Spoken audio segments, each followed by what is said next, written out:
BuzzPOP hari ini kita bakal membedah Demon Slayer Season 2 episod 8.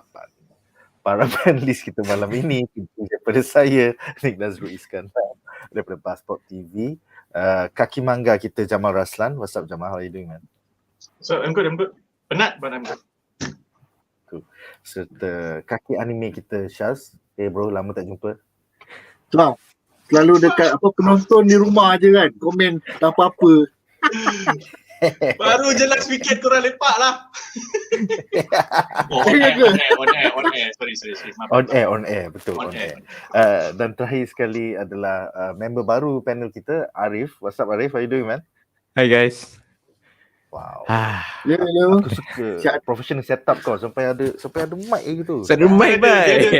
Aku ada hoodie untuk adik Tanjiro, tapi hoodie tu kecil aku tak boleh pakai.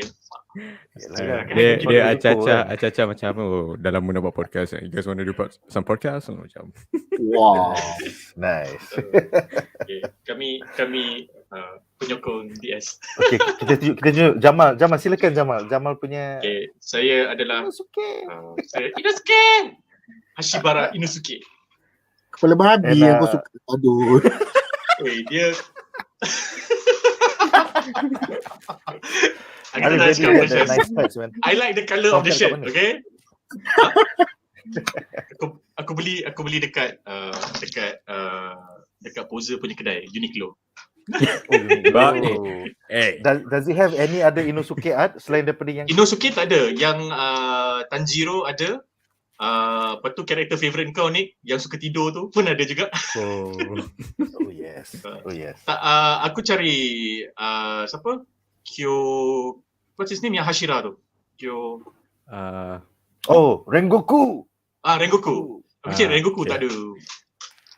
In my defense, I have adik Tanjiro punya hoodie kat bawah tapi kecil, so aku tak boleh pakai. But the kain dia cantik lah because of the adik dia punya kimono tu kan. That pattern is very nice. Aku tak ada spesifik, aku pakai orange je lah. Kira kau suka tidur. Tak, kau suka tidur. Berkabung Slim Hashira. Rengoku kan kalau orange. Bukan Rengoku merah. Zenitsu suka Zenitsu lah Syaz. Zenitsu lagi orange. Ni orange. Rengoku merah weh. Merah orange. Okay lah, ambil Rengoku, ambil. Ariff, where do you get your awesome punya suit, man? Like every people yang beli apa-apa kan kat Shopee lah. Ya bro. Banyak weh. There's a lot of options bro. Bukan made in China. Nice. Give me your money. Dia masa when he got this, because he said he was that prepared for the panel. Aku macam okay, aku tak boleh kalah. So aku pun did my own shopping and then I misread the size, so I got a smaller set. Sebab kalau dia dah pakai yang macam cardigan tu, aku pakai hoodie macam cool lah juga sebenarnya macam. So, you know. So okay Jamal, nothing a 20 kita ada month banyak everyday minggu wouldn't fix. Kita ada banyak minggu. Yeah, you're right. Kita ada banyak minggu. Tak apa. This Inosuke will be fine because he is an endearing character. Especially his history. Alright guys, so dengan itu kita akan mulakan perbincangan malam ini dengan reaksi satu ayat. Alright, so effectively untuk prepare untuk show ni, I spend the last 72 hours just watching Demon Slayer back to back. And I have to say, gila marathon 72 jam. I'm ready guys. I gotta say, season 2 episode 8 ni adalah a great start to a whole new season of Demon Slayer. I'm just confused kenapa Netflix panggil ni season 3 episode 1 when the rest of the world and Japan calls it season 2 episode 8. So tak true lah. But anyway, episode minggu lepas berjudul Sound Hashira Tengen UZUI yang menerokai after effects of the Mugen Train arc, Rengoku, serta setting up the next arc, the Entertainment District arc. Jadi apakah reaksi satu ayat anda kepada episod Demon Slayer minggu lepas? Kita mulakan dengan Jamal. Silakan Jamal. I thought it was a nice and easy episode. Quite loyal to the source material. To follow through from the Mugen Train punya arc. Who previously was not invested in Rengoku in that film, aku terus invested gila. Ariff knows this because aku duduk sebelah Ariff kalau film dalam cinema. And aku macam, siot lah, I only get to see you in in in an OVA. Why? So I feel that the episode, this episode, second season episode 8 or third season episode 1, I prefer third season episode 1 in all honesty, because when you break it down by arcs, it's much easier to follow. It's much easier for you to go back to the manga also to check. Dan aku rasa the episode is very nice because you get to see Hashira, Rengoku Hashira punya background. And I really like the I really like the little insight to his relationship with his younger brother and then his dad. I thought that was quite nice to see. And interestingly, for me, it's very surprising. DS has a lot of scenes yang macam tu yang I thought you thought you seen enough animes or read enough mangas to know that alah benda ni dia je ke tug your heartstrings. But I think they got it just right. That you feel something. Sialah. I'm not supposed to feel something, but I feel something. It's quite nice. They did it with a soft touch. I appreciate it. I think my main question after episode 8 is how does a Hashira stop becoming an Hashira? Do you get fired? Do you die? Is it time for the new generation? Are you too old for it? Because so far kita dah jumpa 2 ex Hashira, iaitu kita punya hero punya teacher Bapa. and also bapa kepada Rengoku. So macam Ariff ada Arif jawapan. Arif Silakan. Actually 3. Kalau you guys remember siapa tu yang banyak cakap Zenitsu punya cikgu? The grandfather tu, right? Oh yeah. He is an ex Lightning Hashira. Aku ingatkan dia atuk je. Well, technically dia bukan atuk sebenar. Actually, kalau if you follow like ikut balik dia punya story kan, dia anak buang lah basically. And then he took him under his wing, ajar apa semua. Dia affectionately call him grandpa lah. Sebab tu kalau perasan one of the episode, dia punya abang seguruan. Is that how you call it? You're not worthy. Seguruan. You're like just fuck off. You're not worthy, man. Macam kita punya cikgu ni dulu Hashira, kenapa kau macam layan dia macam tu. So with spoilers notwithstanding, he is gonna be a key character. Tu je aku nak cakap. What the? Really? Okay. Actually, aku believe all of the ex-Hashiras who have a role to play later on as the things escalate. Which, sorry, Jamal dah habis ke dia punya reaksi satu ayat tadi? Dah mula dah. Dia punya confusion. Okay. I'm good. Confused. So, okay. Aku punya first reaction is I have a feeling Bapa Rengoku will have an instrumental part to play in Tanjiro punya full awakening. Sebab the character is not a regular drunk tau. Dia drunk aku rasa sebab dia ada regret because he could not save dia punya wife. And now the second regret when anak dia pass away and did not hit him. When dia punya anak adik Rengoku cakap like just take care, take care. Aku macam like, aku nak nangis ni tapi esok aku ada kerja ni. So macam like cannot. But it was very beautifully done. So when he started crying, there was a significance that dia bukannya orang arrogant, tapi dia sebenarnya dia jadi mabuk sebab he has a lot of regrets in his life. So I am looking forward to that. Nice. Ariff, reaksi satu ayat, silakan. Rindu. Sebab for me cerita DS ni dia it's a human show. It's a human shonen. If you reflect balik kan benda tu, cerita ni dia kalau you compare dengan shonen lain, even in manga pun macam it's very extravagant apa semua kan. Bila kita revisit balik Demon Slayer, it's dia punya nilai-nilai ni cerita bernilai murni kita. Dan ada kasih sayang like you said lah, like Syaz, like you mentioned, there's depth in people. Maybe tak banyak but ada. Certain shows macam it's a side character, that's your thing. that's just your thing. So kalau cerita ni seorang ni dia ada layers, and macam yang Syah cakap tadi, the dad is not your typical drunk. I would say he is a traumatized and disappointed drunk. Dia macam he's seen shit. And dia kalau tengok dia pun dia taklah tua. So if he's still alive and tak tua, could still be Hashira. Like I think one of the commenters kata apa ni, you can quit or you can die. So he chose quit. Kenapa? So that will unfold lah in the future. Margarida quote unquote. Listen to what he says inside the episode properly. That is a hint on why he quits. He quits, whatever. Quitted. Yeah. Oh, macam dia ada benci sun breather je sebelum ni. Dia macam, Kina, you ada. Kita akan bincangkan dalam segmen je seterusnya. By the way, kita ada beberapa komen menarik ya. Lucy Ons bertanya, korang tengok cerita anime ni kat mana ya? Apps or website? Sebab nak layan season 2 nya juga. Well, it could be on an app or on a website. Basically, kau boleh langgan on ataupun tonton free on Iki. Am I pronouncing that correctly? Iki. Ataupun Netflix. So it's possible. Every single week ada update on Ichi and also on Netflix.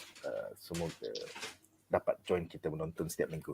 Kemudian Kudo mengatakan reaksi satu ayat. Nice to see UFO table. UFO table. Boleh maintain. I like that though. Story. UFO table.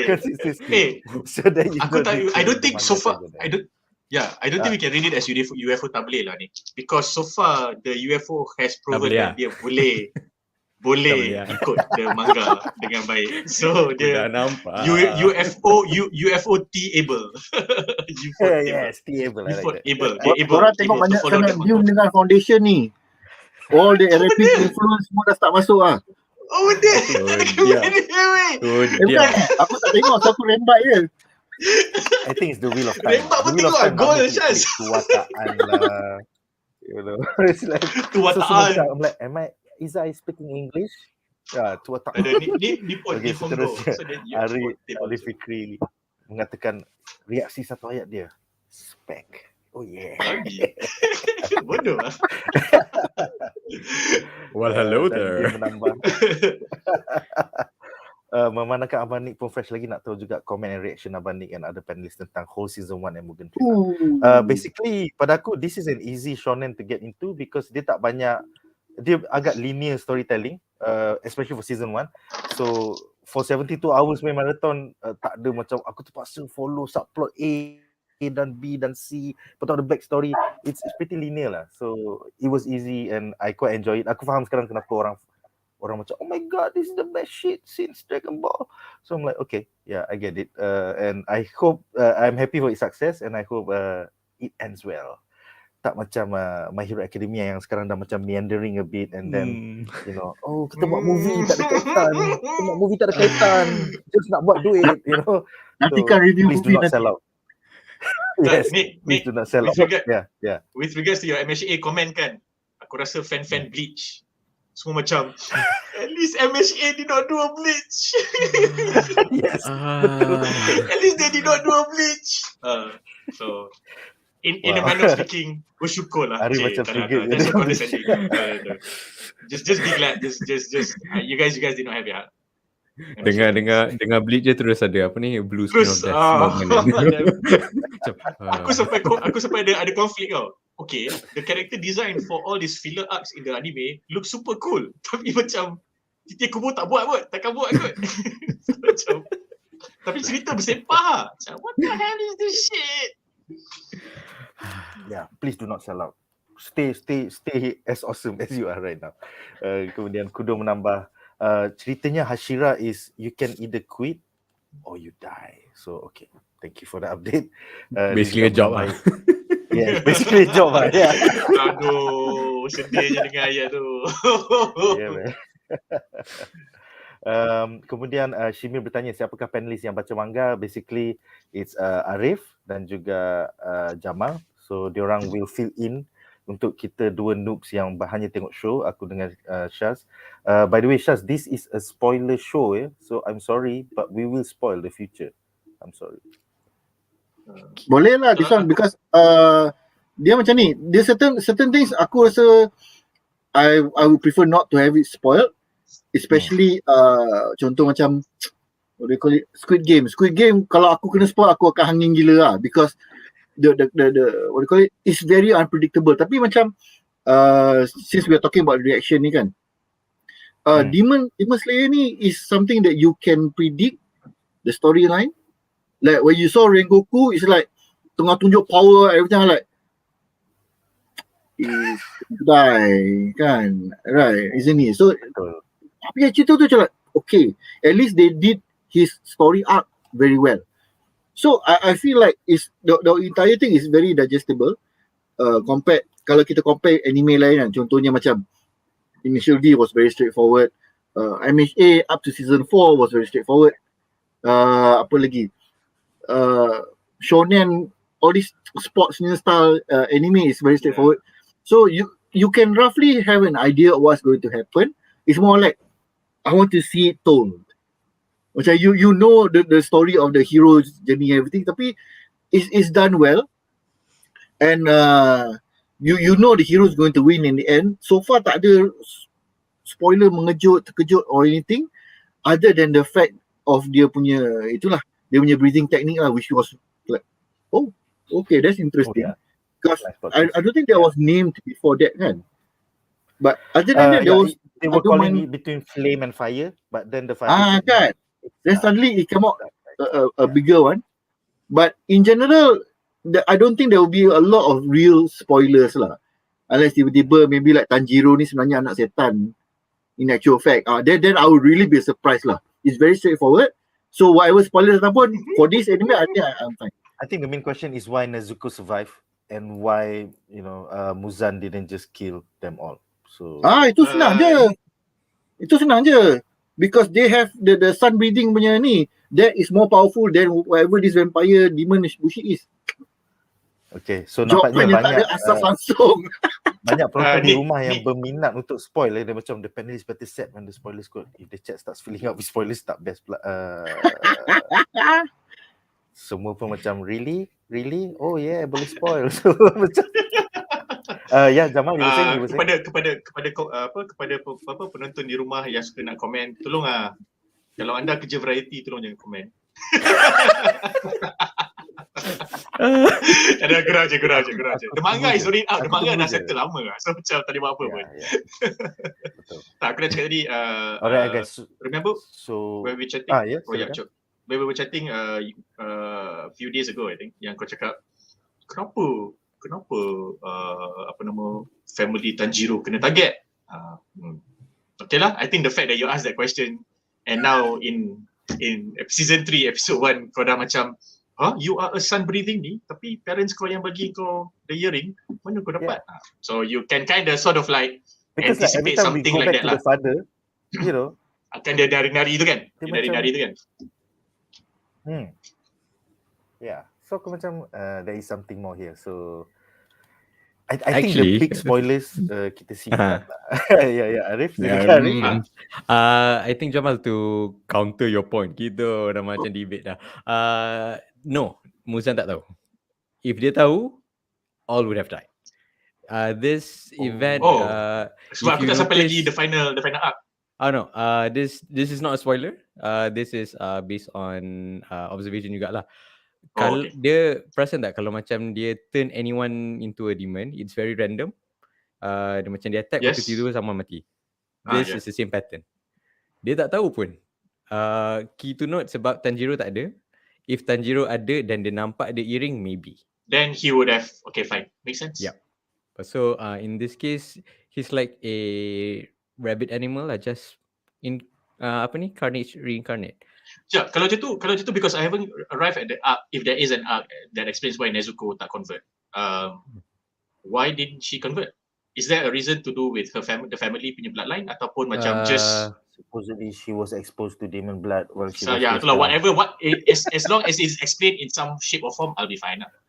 Because personally, how I'm taking it right now is, which is the reason why I got stuck in this show after you and Umar been telling me to watch it for God knows how many months, was the fact that in the first episode alone, it's a story about the elder brother nak jaga adik dia, which is the reason why I got stuck to it. I think biologically tak ada. It's all the power of love. Okay, Wow. ini macam Christopher Nolan. Dia The kalau transcends kalau space and time. One Piece ada power of friendship. Friendship? Fairy Tail ada power of friendship. Ni kita ada power of sibling love gitu. I see. Oh So my God. sekarang ni kita kena tunggu anime atau manga yang ada power of family lah. Kau tunggu. They will have. Definitely. They will have. That one is just a manga adaptation of the Fast Furious series, bro. Actually Syaz sebenarnya dah ada pun. Dah ada the 3D animated series, the 3 season dekat Netflix. Fast and Furious punya Fast animated and series. It's Furious. quite nice. I watch it to wind down. But is Dia tak boleh anak buah Toretto yang jadi the heart and soul of the young spy, the youth spy espionage unit. Oh. Yeah. Interesting. The power of plot armor. Okay. budak-budak tu. Itu Bleach. Dia Bleach tu budak-budak Syaz. Power of plot armor is Bleach. Sorry guys, aku agak laggy on my end, so aku punya reaction is going to be slow by half a minute, I guess. But dengan itu Kau kena training lagi ni. berakhirlah Kalau kau segmen training, ini dan kau kita akan jadi bakal laju. membincang. breathing. Dia kena It's all in the breathing. breathing. Sorry the breathing. Okay guys, so dengan itu berakhirlah segmen ini dan kita akan membincangkan 3 plot menarik daripada episod Demon Slayer minggu lepas.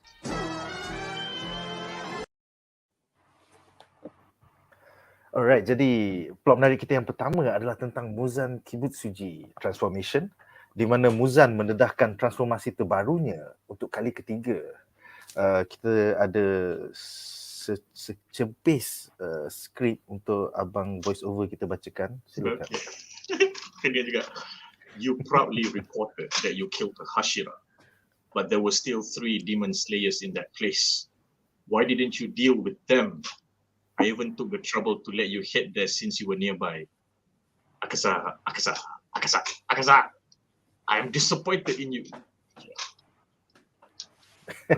Nice one bro, nice one. Okay, jadi soalan pertama adalah, kita ada 2 soalan dalam segmen ini. Soalan pertama adalah untuk anime watchers. Apakah pendapat anda tentang transformasi terbaru lead villain MUZAN KIBUTSUJI? Personally, ni untuk aku dengan Syaz. Personally, I feel like is this like the one trick pony that is going to do every season, or is there a reason for this? I would like to know more. Syaz, pendapat kau sebagai anime watcher, silakan. Well, we've seen him as Michael Jackson. We've seen him as a woman, and now we've seen him as a budak. So, what happened to his family sebelum ni? That was the thing that was crossing my mind, because the way the family that was taking care of him, macam, oh yang anak kita dah lama dah ni. And neighbor kawan yang datang visit pun, anak kau bagus ah. And all the librarian and everything pun macam tak ada reaction to him. So he's been around since forever. So, aku pun tertanya jugalah, is there a reason for dia shape shifting, or dia ni jenis yang cepat bosan? As you can see from dia punya personality tu, kan? Kau bunuh Hashira pun kau dah kembang hidung. Yang 3 budak kecil kat tepi tu kau tak lempang. Kau kenapa? So dia ni is actually macam, dia demanding, very demanding. So and perfectionist mindset. So when something is no longer suitable for his use, dia macam like, okay, I'm done, I'll move on. Yeah, remember when he killed the lower 12 at the end of season 1 before Mugen Train? That was like wow. All of them. Macam, Yes. oh, Was it 12 or 10? The last 6. The last 6. The last 6. The bottom lah. Bottom bottom 6. Tapi memang kalau you tengok the bottom 6 tu memang sampah pun sebenarnya. Yeah. No, I mean you don't even see any value in them. They just like, aku satu penakut, satu macam like ni macam like, alah. Dia buat apa ni, an anti shonen move lah. Kalau cerita biasa tengoklah, contoh Bleach or apa ni, Naruto ke apa, seorang tu akan ada at least a 10 episode punya apa ni, Yeah. revelation. Oh, rupanya mak kau tak sayang kau, bla bla bla. Lepas tu tiba-tiba this is my revenge. No, like macam nope, one of you screwed up. But it And does I found reflect that Muzan. refreshing. Yeah, I agree with Nick. It reflects Muzan's personality that he doesn't really care for anything or anyone. Anyone can just die for all he cares. Even dia punya top 3 pun macam like Hashira je kau bunuh, yang lain kau tak bunuh. And then you notice in his speech when I took the trouble of informing you. So he is very very self-centered kind of villain lah. It is quite refreshing lah. Dia bukannya macam all those kalau kita main RPG, JRPG kan, there's always a mid-boss character.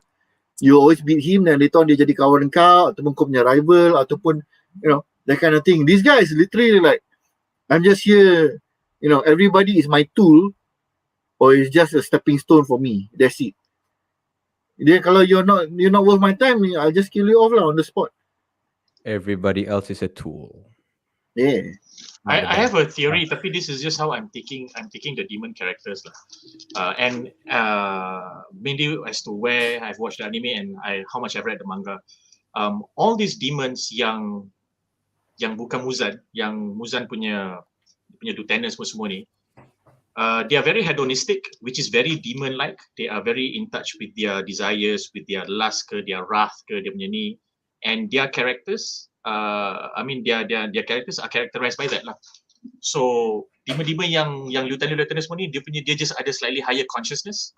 So but even then in that consciousness is very focused to their particular character, their particular wrath or whatever hedonistic thing they have lah. So Muzan is a slightly higher consciousness yang membuatkan dia boleh control semua demon. Tu je lah. That's how I see it. And because of that, I feel that it's quite nice. I do not know if this was a thing that the mangaka used for ni when he was writing. Aku tak tahu Gotoge dia memang buat macam ni ke tidak, because for a shonen like this, and I might sound condescending when I say this, I would say that DS is for the slightly younger shonens. Kalau shonen kita pecah, ada yang muda-muda, ada yang slightly more teenage and above. I would put DS dekat bawah sikit lah, if not in the middle. And by using demons as the bad guys, but visually shown to be very colorful, that is less scary and less ni, the show becomes much more accessible to them in terms of ratings ke, TV nak bagi whatever. So tapi pada masa yang sama, people know the idea that they are fighting against demons. So it's not, it's not just a simple bad guy yang ada trauma in the past. It's just quite literally demons. So when the demons are characterized like this, it's pretty nice lah. In a manner of speaking, dia macam FMA light. Because FMA light, if you look at the 7 Deadly Sins punya characters tu, memang kau nampak diorang, these are mature adult evils, like pure evil. Last kau tahu dia punya jahat macam mana kan. So this is like Last Light punya versions, tapi ada banyak-banyak jenis, which is pretty nice for a shonen of this age target, shonen this demographic punya shonen punya demographic lah. But that is just me overthinking it. I don't think that he thought like that. I just think that he went with whatever that fits, because kalau like if you watch the anime, you will most likely enjoy how the aesthetics are. Tapi similar to Haikyuu, the anime just elevates the manga art by a couple of notches. So kalau kau baca manga dia, you may or may not have been able to imagine that this is how beautiful and pretty the anime would have come out lah. Sebab manga dia it's a pretty straightforward manga punya art. Nothing too fancy. I think kita boleh compare. Sorry Nick. Oh sorry, yeah. My question is, I noticed with Muzan and also the lead villain untuk Mugen Train main film, gender fluidity is a thing. So is that something in this whole series, or is it just for these two characters?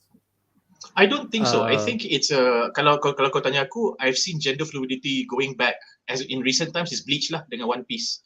They've always been happy to do that, and I don't think when Bleach started, representation LGBTQ was a huge thing in Japan.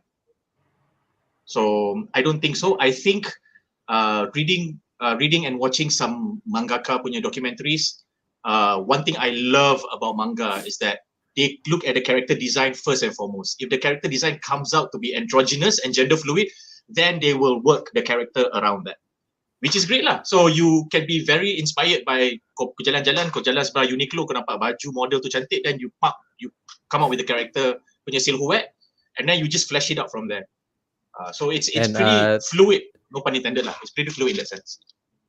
And also to add, Jamal, actually the mangaka, if I'm not mistaken, is a lady, Koyoharu Otoge. So not being stereotypical, tapi kalau kita tengok typical, not typical male lah, mangakas. male mangakas, they go for very masculine approach, and also very very sharp, very solid kind of design. Tapi like but for female mangakas, kalau tengok daripada art ni lah, dia punya art is very soft and very it soft. fits Actually, this story. I agree with you, because now since you mentioned it, because I wasn't aware that Gotoge is a female. Male mangakas, bila dia buat characters, the gender distinction is very clear. Yep. They don't feel that when they don't really bother whether it's fluid or not. There's a very clear distinction. Okay, ini lelaki, ini perempuan. Ini perempuan yang masculine, ini lelaki yang feminine. That's it. Except for Jojo. Tapi except for Jojo. Actually Jojo, except for Jojo lah. That one, the guy is an anomaly lah. Everybody loves him for that. Case in point, kau tengok D Greyman. D Greyman, mangaka is a female what? And all her characters does have a feminine, a soft touch to their character design, be it in terms of costume, be it in terms of facial features, rambut, highlights, skill, even when they're using it, semua ada. That's a good point that Ariff mentioned lah. I think it's more prominent in female mangakas, especially in the last 10 to 15 years. Yep. Nice.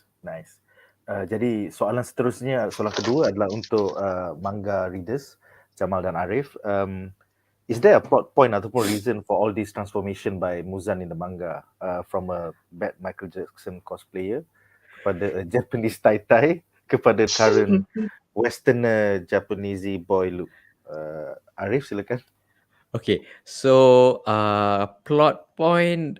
strong plot point, I don't think so. It's, you just imagine a vampire yang dah hidup lama. Because if you want to draw parallel dengan apa ni, Western dengan Eastern kan, the demons in Demon Slayer is practically a vampire lah, a highborn vampire, kalau siapa yang tahu like apa benda tu kan. And dia punya reason untuk tukar-tukar appearance, it's either this one I tak dapat confirm lagi, it's either he's a body snatcher, tukar-tukar badan, or he transforms sendiri. I believe he transforms sendiri lah. And it's just to blend. Sebab kalau tengok, if you listen sikit apa dia punya backstory, not backstory, how he was introduced dengan ada anak, dengan jadi tiba-tiba jadi anak angkat, dia semua, oh ni bapa tiri, oh ini anak angkat, miraculously tiba-tiba datang untuk apa ni, with all these resources nak jaga diorang. And it's just so that he can erase his trails. So people or demon slayers tak kejar dia, sebab dia ni macam one of the commenters says, dia ni memang penakut, sembang bagai nak rak tapi penakut. A kid with an earring sahaja jumpa dekat tengah-tengah crowd, dia punya reaction send two of his like lackeys to serang. Apa ni, macam tu lah. And bila kita dengar how he reacts dengan Azaka, forgot lah the name, Azaka. Only one Hashira, I want you to kill all of them. Sebab dia punya benci dengan Demon Slayer ni, dia nak semua mati. Satu je, dia macam bos kau lah, macam KPI aku dah cukup, tapi macam you could have done more, like macam okay, something like that lah. By the way, how old is Muzan, and how old is the Demon Slayer core? Yeah. Around 1,000 years old. 1,000. It's well over 1,000 years old. Yep. But they are in 1905, so that's since 18 something. Wow. Yep. But that's the beauty of Japanese Japanese culture, pop in parenthesis, because dia punya pop culture always draws from its own traditional culture. So onis or demons has been a mainstay of Japanese culture for God knows how many years, from paganism to animism, and then to Taoism, and to a bit of Buddhism. They've always celebrated that fact that it's something that they never let go. Jadi bila dia, any kind of pop culture will always it's not even a rehash. That sounds so reductive. It's always an expression, a contemporary expression, another new iteration by another mangaka punya interpretation on, you know, all these folk tales that he or she or they grew up listening to lah. So demon-demon yang 1000 tahun ni lah yang akan buat cerita-cerita ni compelling, because you, in a manner of speaking, if when you write a character, how do I write to make demons so cool or too relevant? So because you cannot write demons, you then do demons. You letaklah demon tu 1000 tahun. Wah, demon ni jahat, dah ada 1000 tahun, you know. So it kind of makes it easier. And also kena consider juga sebab demons and demon slayer, they exist together kan. To signify an importance in a demon is how old you are. Kalau kau macam baru 50 tahun, okay, you're probably mid tier. Umur kau 200-300 tahun macam, okay, you survive this long, it's either one, you're lucky, two, you're super strong. And kalau kita tengok demons inside this show, like I said, draw parallel dengan vampire kan, it comes from a single source. Kalau kita tengok, oh, I want Muzan's blood to improve myself. That is the only way. Diorang kau train kuat mana, that's the parallel between a demon slayer and a demon inside the show jugalah. Demons need blood, and specifically Muzan punya blood untuk improve. Demon slayer requires a lot of training. Kita tengok siap ada time skip lagi, even in this 8 episode 4 months time skip, which I appreciate in this sort of show. Dia bagi tahu in a way a period of time. Even in season 1, kita bukan macam, oh, dia ni training untuk water breathing for like a week and then dia boleh master. Macam ala buto. 2 years man. It was 2 years. It's freaking 2 years. Macam it draws a sense of realism, and dia also enhance yang Tanjiro ni tak kuat mengalah, right? So it draws a parallel between human and also demon. Demon yang kekal abadi tapi needs a very singular source of sustenance or improvement, compared to humans, short-lived but ever-changing, and requires self-improvement lah. Kind of reminds me yang bila they need Muzan blood, that's kind of like, yeah, he is a vampire primus in a sense, and everybody else is just hoping on his blood. So but don't they get stronger the more they kill? Like, oh, aku dah makan 80 orang, therefore I am stronger than orang yang baru makan 1. Ya, yes. Sebab tu Ariff cakap tadi, kalau macam the older your age, it either means you're lucky or you are strong lah, because you would have had to kill to survive that long. And sometimes if you're lucky, you kill humans je lah. Tapi if you're strong, means you don't just kill normal humans, you kill stronger humans that may have been sent to kill you. And I think to point Nick punya point juga, okay, betul. So dia minum darah untuk get stronger, right? Tapi minum Muzan punya blood, dia daripada sini terus naik sini. Kalau darah biasa mungkin okay, 1, 2, 3, 4. Muzan punya blood, because high quality blood lah basically. The reason being, Muzan punya blood, Muzan possesses a demon blood empowerment punya ability, and dia seorang je boleh buat benda ni. Meaning dia boleh buat demon from a human, so dia boleh tukar orang. So demon lain tak boleh. Demon lain boleh infect, tapi dia boleh augment. So yalah, dia demon lord tu. I think we can look at it macam ni lah. Macam Muzan punya power blood ni, dia mungkin multiply your power by 10, by 15, by 4. Whereas kalau kau take human blood, kau top up je plus. So I assume kalau you makan beribu humans, you might be able to get maybe one level of Muzan punya blood. But the reason why Muzan ni, dia tak nak bagi kau banyak sangat of his blood, because it weakens him also. So he only gives it to the people who he considers worthy. Kalau yang bottom 6 kan, korang ni macam penat je aku tengok kan. Tak ada effort pun, you don't even Buat fulfill your bebereh basic je. KPI. Tapi kan, the problem is, aku lupa that he's been around for over 1,000 years. And the fact that he's always changing forms, whether dia possess existing people or he shapeshift, means he is somebody yang kita dah establish dia ni penakut. Tapi dia ni macam orang yang tak mature lagi tau. Aku nak semua. Tapi kau tak beritahu your people how to do it, you know. Lepas tu kau tak bagi instruction yang proper. Kan? Kat sana tu ada Kau Hashira. kena faham Syaz, 1000 tahun dulu mana ada buku management bro. Ni dah 1000 tahun kemudian. Tahu tapi kau cakap je lah. Aku nak kau bunuh semua Demon Slayer sana. Habis cerita. Member dah penat lawan bertumbuk. Lepas tu dia balik kena maki. Apa salah aku ni? Apa salah aku? Kalau kau cakap terus terang kan, kau bunuh Hashira and any other Demon Slayer there, you don't come back at all. Okay lah. Ini cakap tu ada Hashira tu. Member pergi bunuhlah Hashira. Lepas tu come back kena maki kan. Tapi aku rasa in a straight fight, go. I think Muzan akan kalah. If it wasn't because of the fact that Muzan punya blood actually gives him a sense of control over the people he has empowered, in a straight fight, I think he will lose. I don't think he can actually fight properly. Oh, best ni. So, tapi ni peminat anime saja mangaka yang suka baca best pun dah gelak lah.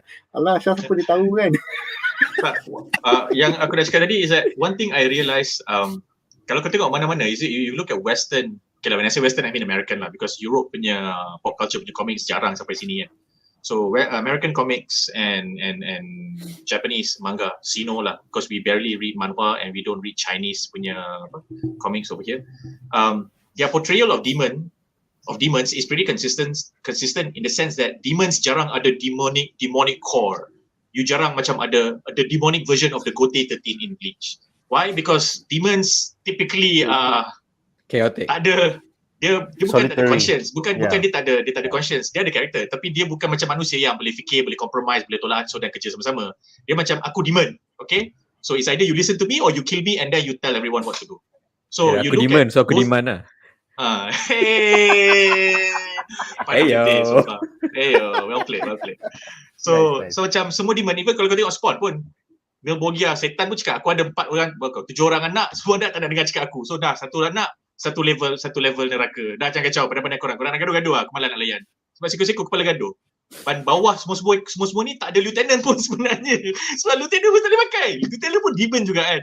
So macam kita ada askar je settle. So in that sense you kind of see that lah. And I feel that my impression of DS punya demons, Muzan punya upper ranks, they are only upper ranks on power level, not in terms of organizational skills ke, tactical ability ke, bla bla bla bla bla. Benda-benda tu semua tak ada. And that's what the humans need to use in order to win against the demon, because sheer raw power memang demon menang lah. Macam it's like you going up against Frieza. Macam that's why Frieza kau jarang, dia akan ada gang 5 Ginyu tu saja, lepas tu dah tak ada orang lain dah. It's just a small bunch of advisors, yang lain semua askar je. Because dah orang jahat punya nature macam tu. Dia kalau nak draw like a real life punya example, macam kau hunt tiger. Chaotic, wild, powerful. Betul. 1-to-1 mampus. But so you need like this guy is the scout, this guy is the sniper, ranger, this guy is a ranger, flat guy lah apa benda. So which is nice, because if anything, kalau kita tengok shonen punya demon portrayal, they always go back to tradition, in terms of background ke, in terms of characterization ke, and it always boils down to nature. Anything in nature, anything scary, we demonize it, personify it as a demon. So kalau aku tengok Muzan ni embodiment of pure evil. Humans nature of being evil. Penakut, tamak, demanding. Macam that's practically even people on that era lah. Kalau kita tengok yang Mugen Train for example, the dream demon lah basically, nightmare. what's scarier in a dream? A nightmare lah. So gendang, yeah, spiders. Yeah, makes sense. Alright, jadi kita ada beberapa komen menarik daripada penonton di rumah. Pertama daripada kategori The Great 926. Sekejap Kategori The Great bertanya, Butterfly Mansion sepatutnya bukan rahsia ke? Boleh pula Tanjiro keluar masuk dekat Butterfly Mansion? Tak. Apa pendapat korang? Silakan Ariff. Butterfly Mansion nak kata rahsia sebab in general Demon Slayer core ni it's a secret core lah. Okay, walaupun pakai uniform macam tu, it's not well known. A point to note, kalau tengok the last episode of season 1, diorang kena hide diorang punya pedang sebab zaman tu kan diorang mula start banning pedang semua. So macam they don't know who we are, blah blah blah blah. It's supposed to be a not so secret core lah. So going back to Butterfly Mansion, kalau yang tahu kalau yang orang biasa nampak that's a beautiful house. Yang tahu it's a safe haven for Demon Slayer punya members untuk selamat lah, untuk for moment of respite apa semua lah. Ya, dipersilakan Abang Jamal. Besides, kalau you dapat impression yang macam Butterfly Mansion ni tak rahsia sebab you nampak the Demon Slayer punya characters yang 3 ekor ni, duk petik Butterfly Mansion, diorang mention macam tu sebab dia mention di kalangan orang-orang yang dia kenal je, bukan dengan public. Dia pergi kat kedai, lepas tu beli onigiri satu, lepas tu cakap, kita orang lepak Butterfly Mansion ada Demon Slayer. So they don't speak like that. So diorang mention diorang mention. Aku dengar aku tak tu je, aku nak try. I want to try. Actually kita boleh compare dengan real life punya scenario juga. A lot of buildings yang sepatutnya rahsia are literally just office buildings. Hiding in plain sight, Hiding in plain sight. A lot of military punya buildings. Pentagon tu dekat US tu is just a prime target. The actual important buildings is not the Pentagon. Itu just like kalau ada bom pun biar tempat ni lah kena bom. They have a lot of other buildings here, there. Even kat Malaysia pun they have something called sasaran bangunan, sasaran kepentingan tinggi or something like that. Aku tak ingat the term. But anyway, high profile target. High profile target. No, not high profile. Dia macam high importance punya target. Kalau macam Malaysia kan, benda yang penting contohnya kita punya hydroelectric dams, pecah semua tu habislah kita. You know that kind of thing. Benda yang very high valuable target lah kalau orang nak serang. Which is why a lot of the urban punya targets kita tak tahu pun. We wouldn't know unless we literally are directly involved with the people who run that building. Itu lalu je, ni office building. Yang keluar masuk pun baju office. Is that the reason why Mahathir buat Putrajaya to bagi, so Putrajaya is a red herring. Let's lumpuhkan Malaysia punya administration, kita bom Putrajaya. Betul macam Mahathir cakap, thank you for killing the politicians that are useless. Now we can begin. Disclaimer kepada semua penonton, ini hanyalah jenaka, tidak boleh digunakan di dalam. Orang hidup atau mati. Nama-nama yang digunakan memang nama-nama yang orang yang hidup, sebab takkan nak guna nama yang tak wujud. Syaz, dia macam dia cakap pasal Pentagon tu macam ironik jugalah. So Pentagon is like the security or something of a country kan, but it's literally shaped like a bullseye. Macam Fadilah. Sebenarnya Pentagon tu kalau kau tengok the lines sebenarnya membentuk pentagram, dan sebenarnya setan akan keluar sebenarnya. Illuminati confirm. Illuminati. Teori aluminium. Okay. Aluminium terus. Ini aku rasa teori Hokkaido ya. Naoki mengatakan Muzan ni paling kuat tapi penakut dengan Demon Slayer. Sebab tu dia suruh apa Moon Demon cari pemakai anting corak matahari. Tanjiro yang tahu bahawa Muzan. Interesting. Kemudian Kudo menambah, I have a feeling Muzan had to abandon the wife and kid setup in season 1 after the Akasuka fight with those two lesser demons. when Tanjiro Nezuko were with Tamayo. Yeah, like mana Tamayo dah nak masuk 2 season dah. Come on guys. Even like the leader of Demon Slayer macam say hello to Tamayo. Like he even forget to start taking blood of demon anymore. Is that a lapse subplot, Ariff dan Jamal? I don't think it's a lap subplot. Dia just there's no need. Kan sebab dia nak develop pun dia akan develop maybe they gonna put it somewhere inside the season macam okay one scene dia tengah develop. Sebab kalau nak ada dia balik pun without that cure macam oh hi bye. Another reason is that this series is not, is not trying to be deep and layered. Say for example macam Naruto, it's not even trying to be that. The stories are there, the characters are established, the backstories are there. That's it. Commenters. So bila dia nak kena apa? Dia nak kena appear, dia appear. And bila dia appear tu, dia tak ada some subliminal atau some deeper reason why. It's just that okay lah, because it's a linear story kan. So, Yeah, it's a very linear story, yeah. Yeah, it's very Dia straightforward. macam hero lah. Mana ada kita tengok hero makan unless it's time to makan and something is supposed to happen during makan tu. I think the best thing is Jack Bauer tak pernah berak for 10 seasons lah. I disagree with you Nick, sebab sepanjang 10 season, setiap episod dalam setiap season sejam je. So lagi 23 jam tu dia berak lah. Kita pun bukan berak setiap jam. Come on.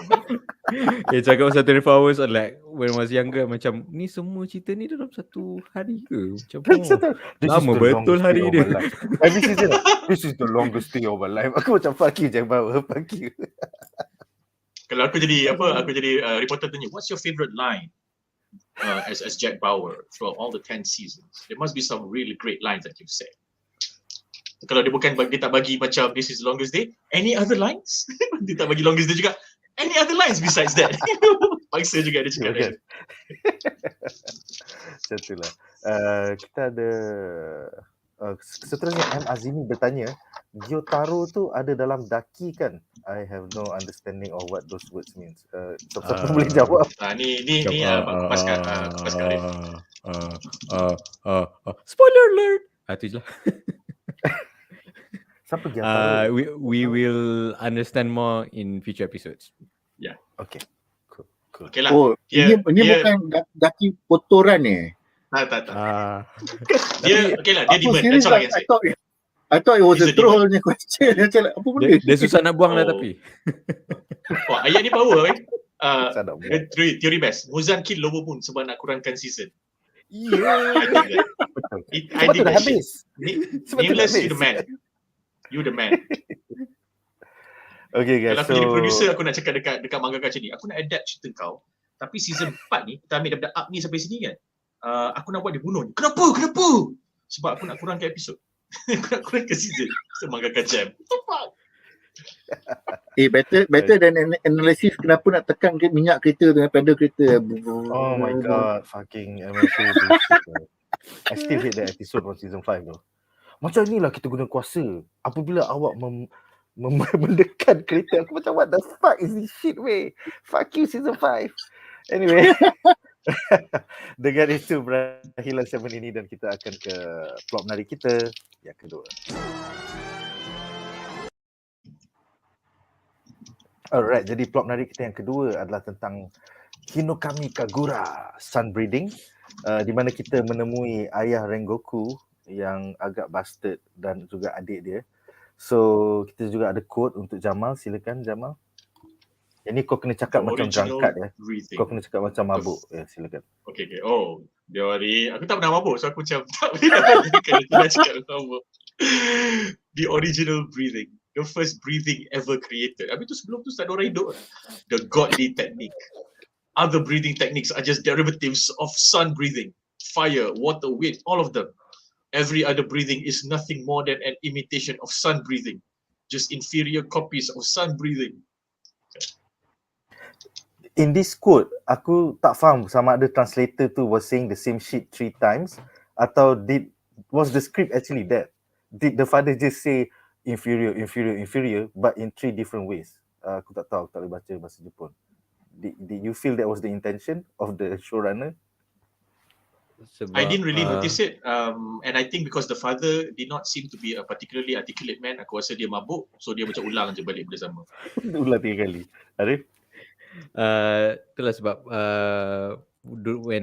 sebab baru tengok sekali, tak tengok 2 kali, so tak dengar sangat lah what was the Japanese word they used when they did the repetition, sebab mungkin he used a different word each time, and the thing with Japanese is setiap ayat tu ada maksud yang lain that can be translated to the same meaning, and so maybe sebab aku tengok pun from Netflix, so they're not known to be that thorough in the translation subtitling, was, so could be just direct. Okay. Jadi soalan untuk segmen ini adalah satu soalan je, tapi untuk semua panelis, apakah pendapat anda tentang this sudden revelation bahawa Tanjiro is the chosen one dengan ancient sun breathing technique that could prove to be the key to beating Muzan, Kibutsuji and his 12 Kizukis? I mean, I know the chosen one is a common shonen trope. Kita dah tengok dari Goku lah, kepada Deku lah, kepada Luffy dan Naruto. But, come on man. I mean like, I did not expect this. I enjoyed it, tapi aku macam, is this more of the same? So, kita mulakan dengan Syaz. Aku jawab dulu. Yes. Silakan Syaz, silakan. Teori completely Brazil, Chile, Argentina. Aku rasa bapa Tanjiro pernah lawan dengan Muzan. And he lost, but it was more of a draw. So that means dia kalah, tapi Muzan pun injured. So that's why dalam Muzan punya kepala, kalau aku nampak lagi setan yang pakai benda ni, aku kena destroy them. That's why dia akan hantar dia punya macai, kau pergi bunuh siapa yang pakai mamat ni, yang pakai earring ni, because he himself lost to bapa Tanjiro. That's why dia fear whoever is wearing that. And dia mungkin, for all we know, mungkin dia pernah lawan dengan ancestor in the past. So dia macam like, that is what differentiates them. So it's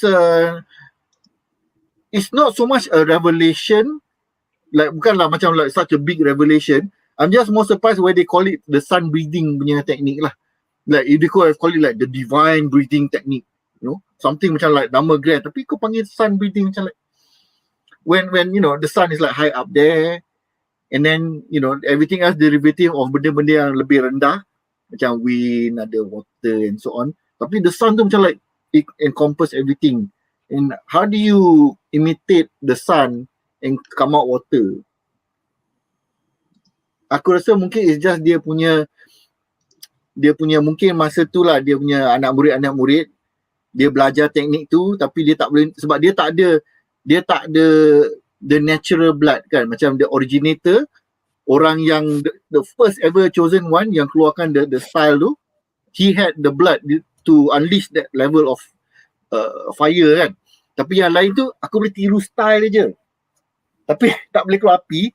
So dia pergi dekat sungai ke, dia tinggal kat sungai ke apa ke, dia buat apa, dengan air pun boleh. Mamak seorang pula kat gunung dengan angin semua, angin pun boleh. So it ended up being similar, tapi sebab they were not the chosen one punya blood, so it become imitation lah.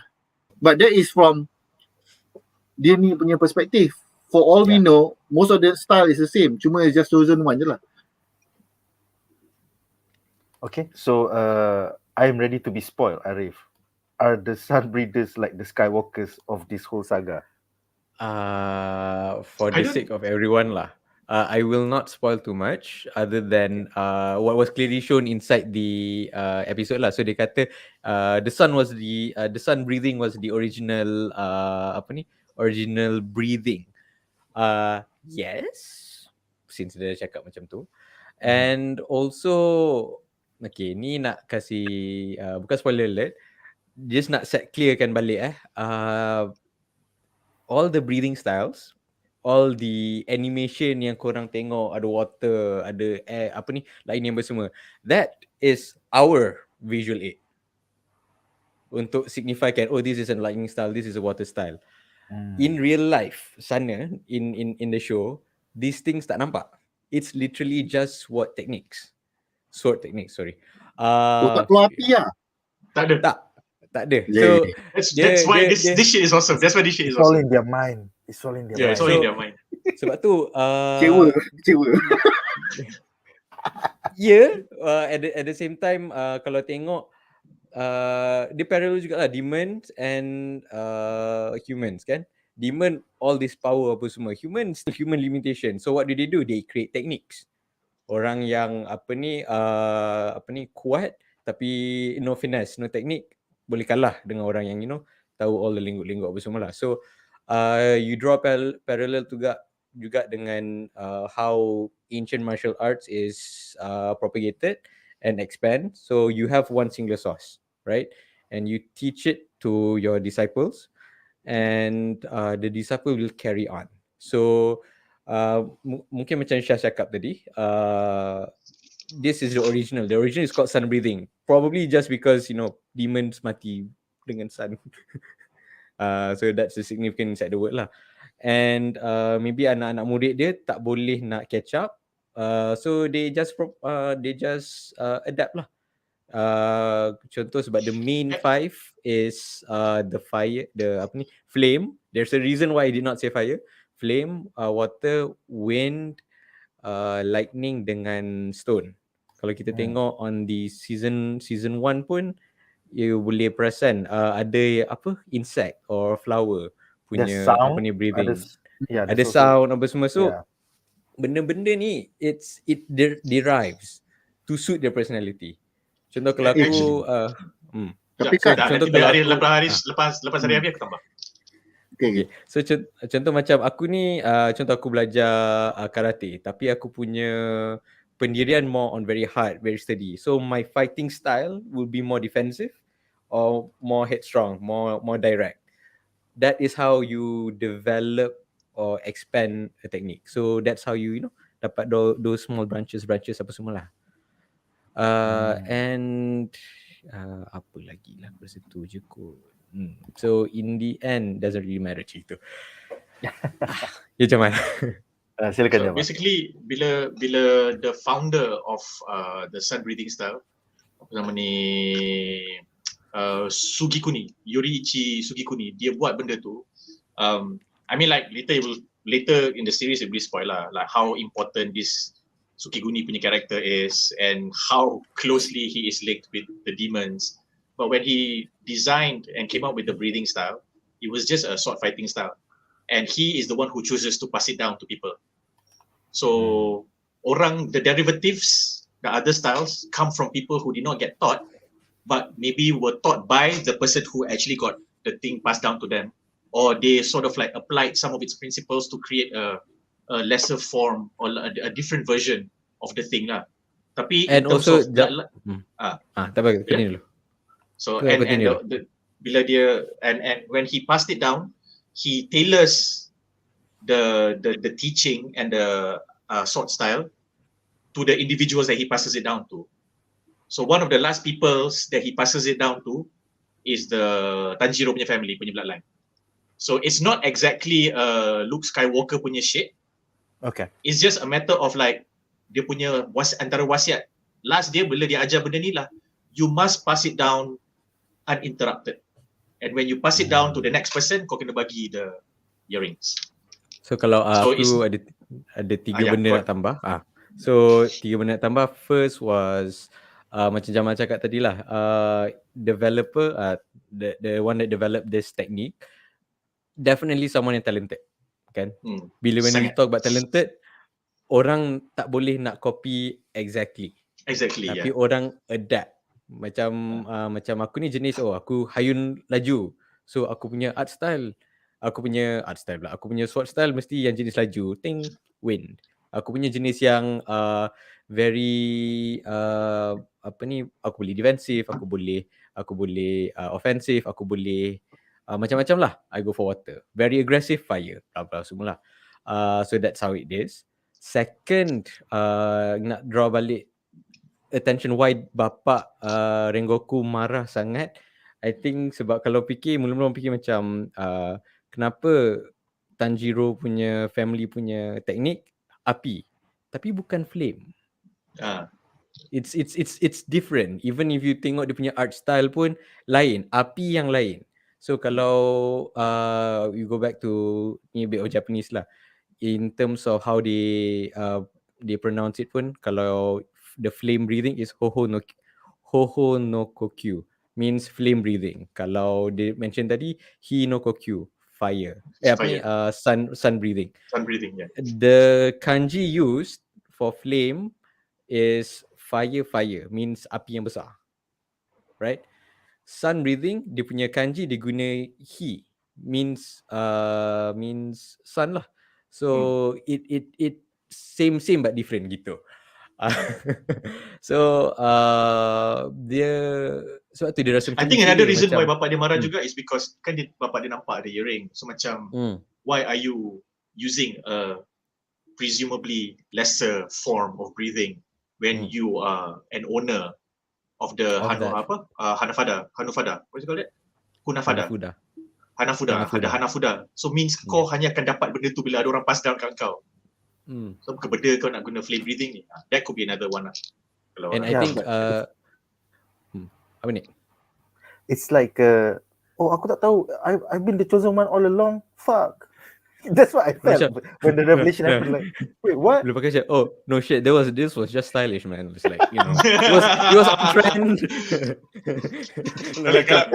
He wore one, I wore one. Aku tahu buat awak sangat situ. Aku macam family aku dah mati, so before I leave this house, I just take whatever I can from my late father's belongings, and this is the one that I can find. Aku just macam tu sikit. Aku tak ada macam stylish. Tanjiro is the last person to do that lah. Oh, benda ni stylish, bro. Nice. So, and then point nombor 3 tadi, you need to notice yang kalau sun breathing ni big deal, kenapa tak ada orang tahu? That's why it's been 1000 tahun. Nobody's talking about it. So what happened to all the sun breathing? Dia tanya Rengoku who is Harashima macam sun breathing. Oh, bukan sun breathing. Oh, Hinokami Kagura. Macam I don't know what that is. So dia jadi, if you notice how kita even in Malaysia in terms of art, self defense, last time it's used for warfare. Sekarang it's art. You can draw parallel to that lah. Just tarian, even kung fu pun can be seen as a tarian juga sometimes. So dia punya parallel, dia punya evolution comes to that lah. Maybe something happened in the past, maybe tak cukup orang belajar ke apa, tapi dia teach it by incorporating inside dance lah, which is what the family inherit lah daripada dulu. Ada benda nak buat analogi, benda yang siapa yang Ariff cakap tadi. The Sugikuni, the guy that invented this sun breathing style, he had to be really really talented, so orang tak boleh copy. Kau just bayangkan this guy, this Sugikuni guy yang buat sun breathing style ni is a Hashirama in Naruto. The only guy yang ada earth style punya ni. So kau tahu Hashirama, you need a Madara. So aku letak dekat situ je. So siapakah Madara dalam cerita ni? Tada. The Madara. Aku nak request. Damn it. Aku bagi kau ammunition. Aku nak request fact check daripada penonton or our panelist lah. Bukankah masa Tanjiro lawan dengan the spider punya boss tu, dia punya attack came out flames and the strings actually terbakar. Am I remembering this wrong? That's the Nezuko punya attack. It wasn't from Tanjiro. Oh, okay. Aku salah dia punya timing lah. Sebab ada benda terbakar kan. Yes. That was from Nezuko lah. The blood on the edge of the broken sword, yang the blood is Nezuko punya blood. So bila dia swing tu, dia ada arc lah. So another fun trivia, not trivia lah, fun Easter egg juga, kira macam kenapa Nezuko out of all the demons yang ada, kau rasa dia api? Tak tahu. Sebab kasih dia terhadap abang dia membara. Oh my god. Oh. Macam sial. Water style. Padam. Padam. Tak, disebabkan Nezuko dengan Tanjiro lah, kau akan nampak Vin Diesel buat dengan geng-geng Fast and Furious buat cameo. Kita ada orang Photoshop Mustang. Family Oh, family. family breathing. Family breathing. Family United breathing. Oh Slash. my god.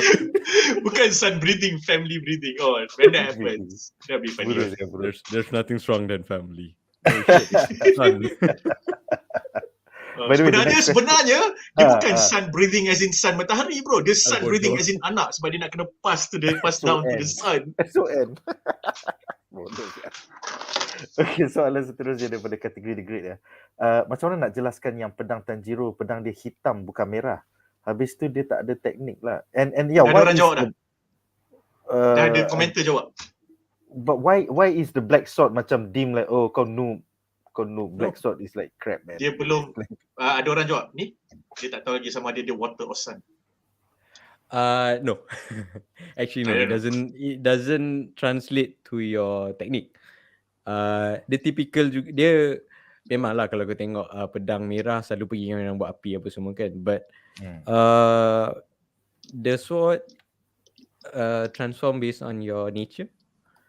Dia macam lightsaber colour lah. Non-canon lightsaber colours. Canon punya Yeah. doesn't Fair point. determine, yes. Fair point. So untuk this case Tanjiro dapat hitam sebab dia special lah. Okay lah, boleh lah kata chosen one in that way. And bila tengok dia punya description, orang kata no one really knows enough about black. It's not that they're noob, no one knows enough sebab it's either they die young or no one has black. So itulah, bukan kata dia noob, boleh juga kata sebab dia tak tahu dia nak water ataupun sun breathing pun boleh juga, but all in all mainly personality lah. Tapi adik Rengoku kan dia ada mention, no matter how hard I try, my sword cannot change colour. Is that power statement ke, or is it sebab dia tak faham konsep pedang ke? Aku rasa dia tak faham sebab dia training, dia bukan lawan. So two completely different situations. So unless you're really talented, your power might be unlocked during your training. If you're not that talented, then you need some practical field experience lah for you to be put in a situation where you are under stress, under duress, and then you overcome that. Okay. Ada haki. Bodoh. Hakikatnya mungkin lah. Okay guys. So, Hakikat mana? alright guys, so dengan itu berakhirlah. Ariff, selamat dia ada haki. Kalau ada haka, dah jadi jenuh nak kena mana lari sebelum lawan. Alright guys, so dengan itu kita akan ke plot menarik kita yang ketiga.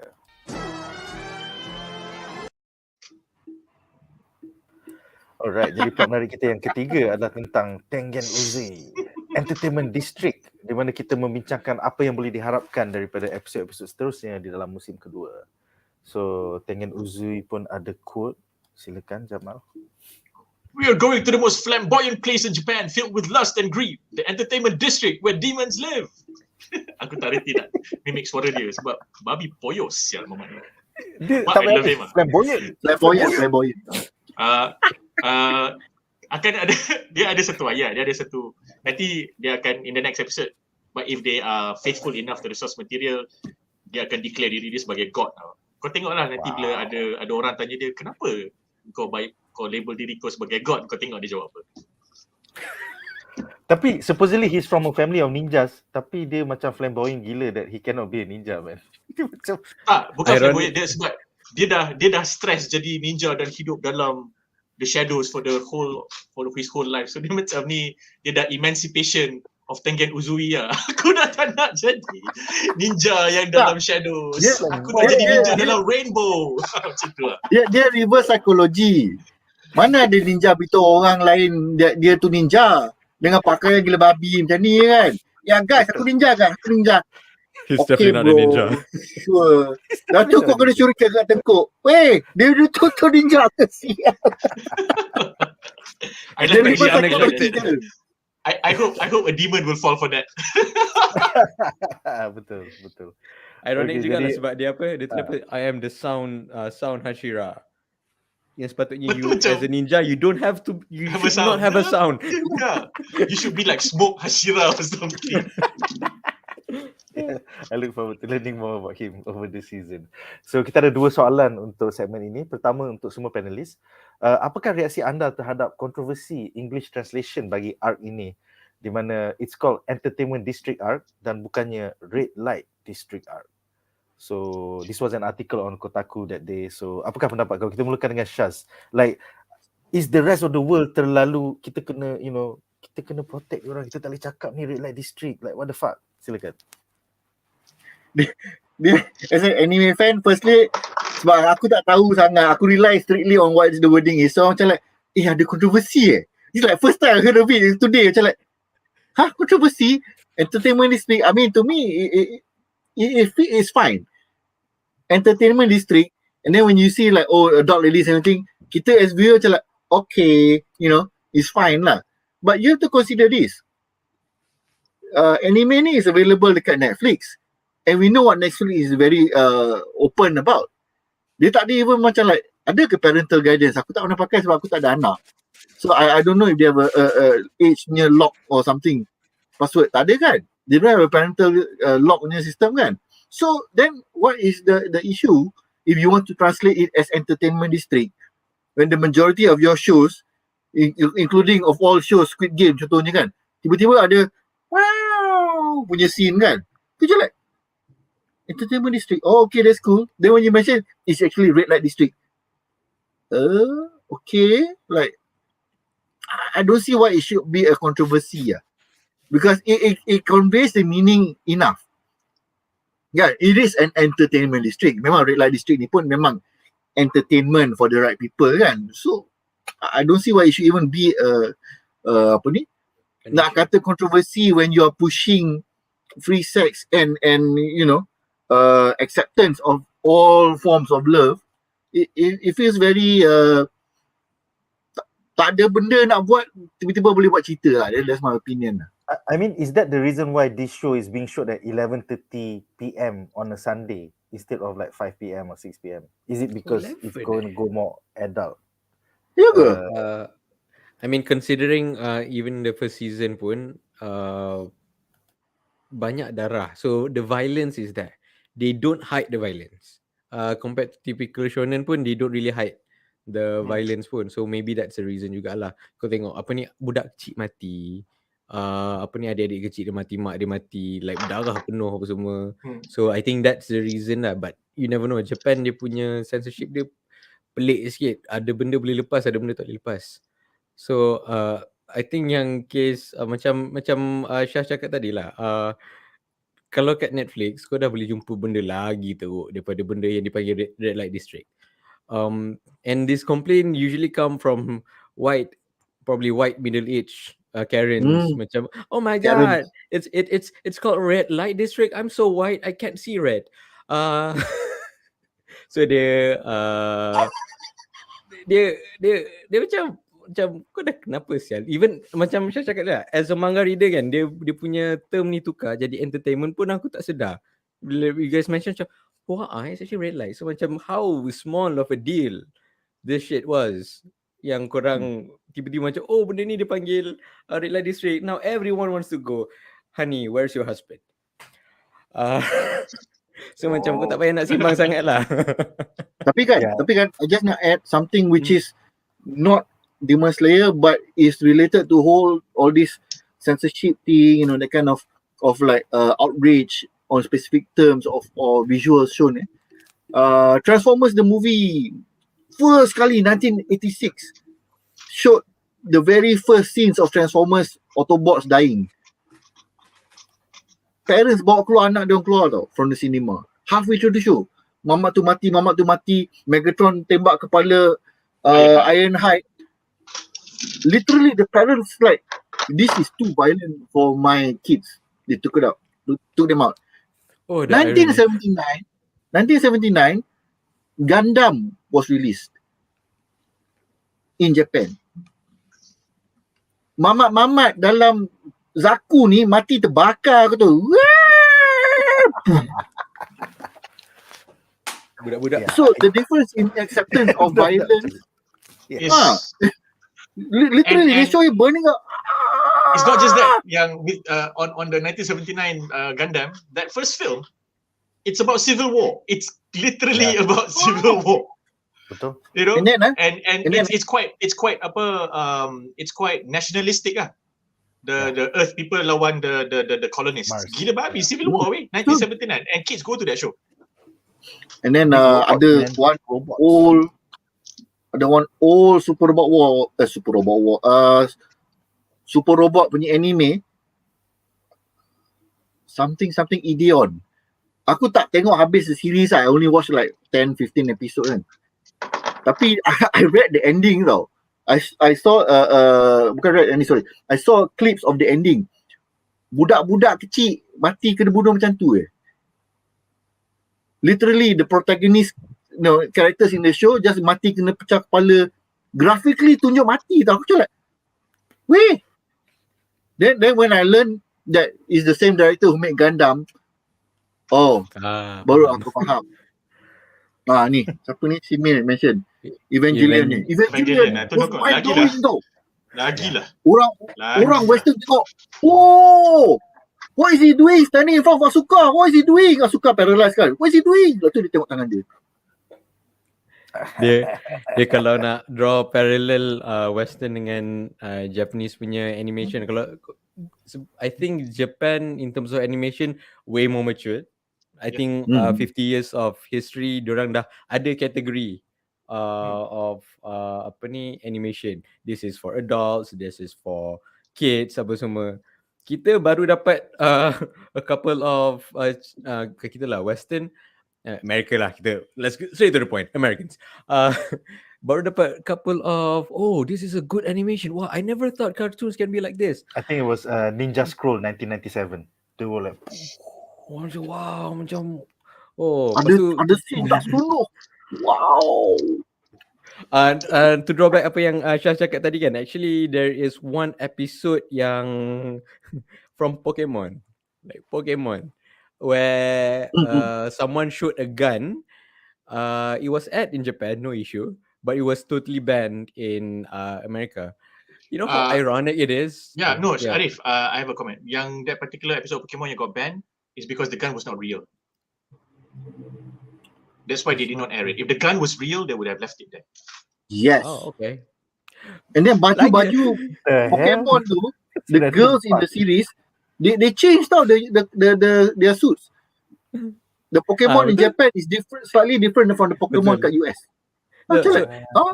Dia lagi bila draw back tu balik yang scene pistol tu kan. Lagi bila Jamal tambah, if it was real, it was okay. Because it's not real, it's not okay. How ironic it is. Yang America. Kau kan. Dia macam bapak yang kata, anak aku tak boleh tengok Pokemon sebab Pokemon ada pistol. Ada pistol kat atas dalam bilik. Dia dah racis pada dia. Itulah kebangangan di Amerika. Macam that is not a gun. Come, let me show you what a gun is. You know. My take on this entertainment district versus red light district, depending on where you read the manga, when they at the beginning of this when they pretty much arrived at the district.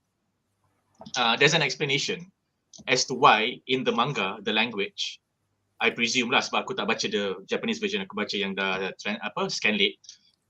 It says they don't refer it as an entertainment district, they call it as the flower district. Because flower is an accepted euphemism for red light. Partly also why they are calling this district flower district in particular for this particular arc is because that entire district punya layout is in the shape of a flower. So, like, you know what? There is nothing to even be in uproar about. Because in the manga itself, kalau nak kata ni mangaka tu dah, in a manner of speaking, dah sorok atau dah lapik dah benda tu. Nicely by referring to it as a flower district. Depending on which scanlate you read lah. Nak draw parallel juga. So macam Jamal cakap like, dia punya term dah betul. In essence, Japanese culture punya tu dah berlapik dan dah lawa sudah. Siapa yang actually letak red light district tu? Siapa yang consider, aku nampak there's like geisha everything, I'm gonna call it red light district. Red light district. Walaupun dalam source material sebenarnya dah take that into account by calling it an even nicer one, Flower District. And also you are reducing geishas yang is a very traditional Ariff I occupation like this point. to just a simple macam tu je. Entertainer je, padahal entertainer it's tu saja. Ada nuance, ada apa ni, rich history, tradition apa semua, macam oh, they're just a bunch of people, so let's just call it red light district. So siapa yang start daripada situ pergi situ. Kotaku pasal dia nak dapat clickbait bro. Clickbait.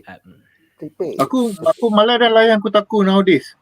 It doesn't feel very reliable. They used to be unbiased. But then over time dia macam like menghala, it's because of the algorithm bro. Kau nak dapat likes and clicks and shares, you need to be controversial. If you don't have a point of view, nobody's going to go to your website. Yelah. Sampai mainstream news macam CNN pun dah jadi bias to one direction, macam like alah dia orang ni. It's just the way of the world. We live now in a clickbait world. I mean kita One Direction memang banyak. Kita kena buat clickbait. Shaz, I mean betul. the CNN biased to One Direction because they have a huge following. They are, by all means a successful boy band. Kadang-kadang I sengaja watch Fox to see the other point of view pula. Lalu I laugh at them both. Betul. Because both sides dua-dua macam like aku betul. So dua-dua betul lah. Okay. Unfortunately news channels these days are a populist punya sport. So dia dah jadi macam you have to have an agenda and you have to take either the right or the left. Kalau tidak, you have 0 followers and you don't get the advertising dollars. So it's just there are still papers like The Guardian. There are still papers like Guardian. So I refuse to accept that. It is fact. It is what you said is fact lah, but I just refuse to accept that. The best news source kan is Metro. Harian 100% non-news. It's just sensational nonsense like whatever. Actually kan, the best news is no news. I miss Mastika. Somebody should do a Gossip Girl version of Mastika as an IG channel. I would fucking follow that shit and like it and subscribe every fucking day. Mastika IG. I would make it a TikTok. Yeah, it should be a TikTok channel too. Oh my god. Shit, dapat idea. You should do it, man. You should do it. 1 million followers. Whoever does that, because you watch this show, if you do not give props to this show for giving you that knee, we will come for you. We have a bunch of friends with a special set of skills and expertise. We will come for you. Yeah. Okay. So soalan seterusnya adalah untuk manga readers Jamal dan Ariff. Apakah yang kita boleh harapkan daripada Sound Hashira Tengen UZUI musim ini? Adakah dia lebih imba daripada Flame Hashira Kyojuro Rengoku? Also kita dah pernah nampak beberapa Kizuki Demons. Kita dapat lower rank 5 Demon Rui di season 1, kemudian lower rank Demon Enmu dan upper rank 3 Demon Akaza dalam Mugen Train OVA. So what other 12 Kizukis can be expected for the rest of season 2? So kita mulakan dengan Jamal. Silakan Jamal. With regards to apakah dia lebih imba daripada Kyojuro Rengoku Rengoku Kyojuro, I will let Ariff answer that. Aku just nak cakap apa yang kita boleh harapkan daripada Tengen UZUI adalah lawak-lawak bangang yang poyo sebab karakter dia macam tu. Walaupun lawak-lawak tu bangang, tapi sebenarnya dia serve to push the plot along, and it's great to watch some of how these plot points are fleshed out by leveraging on Tengen UZUI's eccentric character. I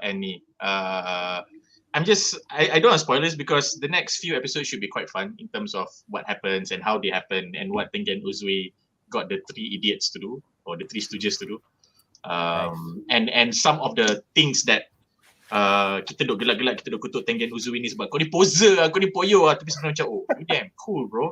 So there'll be quite a few of those moments yang macam that for me has eventually made me realize that it's a similar impact to Kyojuro Rengoku. The only difference is that satu Rengoku mati, dua Rengoku is a very earnest person, very earnest character, and I love how they depicted that in a very simplistic way. Bukan to reduce his character to be somebody who is shallow, but like very straightforward. Because kau earnest, you got nothing else to hide. So you don't need layers to flesh out earnestness kan. So in the same way that I just hope that they will show that in Tengen UZUI lah, because on paper, the beginnings of the flower district or red light district or entertainment district is quite fun until shit starts happening. So you should enjoy yourself in the beginnings before any confrontations happen. Just look forward. Aku nak look forward to the scene yang 3 ekor tu dihantar ke misi infiltration tu je nak tengok sebenarnya. Sebab dalam manga dah lawak. Lawak bodoh. dalam aku tengok how they execute that in anime, because god, that shit is going to be funny as hell, man. Bodoh sial. 3 ekor. Man. Lawak. So untuk from my side, Tengen dia kalau tengok Hashira, especially yang all flame Hashira, contoh Rengoku Obsman, dia embody dia punya element. So Rengoku dia punya intensity tu like a flame. Tengen ni dia bising, so sound. So memang sesuai lah kan. But you have to consider sound can be hollow, sound can be meaningful. So apa yang Tengen akan show in the next episode should reflect that lah. So dia tak poyo yang hollow. We'll definitely see a backstory lah. Yeah, memang dia macam cakap tadi lah, every character akan ada depth.